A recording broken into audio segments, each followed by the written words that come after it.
Liquor కుంభకోణం వ్యవహారానికి సంబంధించిన కేసులో ఒకటి ఇప్పుడు మిథున్ రెడ్డికి వాటి వరకు ఇచ్చినటువంటి బెయిల్ కంప్లీట్ అవడంతో ఇది రాష్ట్రపతి ఉపరాష్ట్రపతి ఎన్నికల్లో ఓటు వేయడానికి ఇచ్చినటువంటి బెయిల్ తర్వాత సరెండర్ అవ్వమనేటప్పటికీ తను ఇవాళ సరెండర్ అవ్వడం.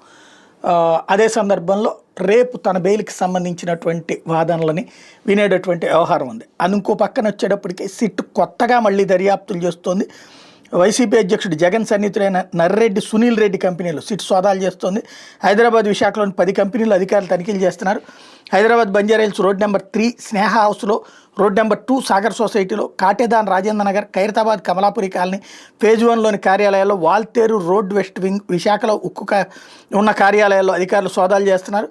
హైదరాబాద్ విశాఖలో ఏకకాలంలో సిట్ బృందాలు దర్యాప్తు చేపట్టి హైదరాబాద్లో 8 కంపెనీలకు సునీల్ రెడ్డి 4 కార్యాలయాలు ఏర్పాటు చేసుకున్నటువంటి నేపథ్యంలో, విశాఖలోని 2 కంపెనీలకు 1 కార్యాలయం ఏర్పాటు చేసుకున్న నేపథ్యంలో అక్కడ ఏదో జరిగింది అన్నటువంటి కోణంలో, అంటే కోర్టు బెయిల్ ఇవ్వడానికి వీలు లేకుండా కరెక్ట్గా బెయిల్ ఇష్యూస్ నడిచేటప్పుడల్లా సరే ఒకటి సోదాలో ఏదో ఒకటి నడుస్తూ ఉంటుంది కదా.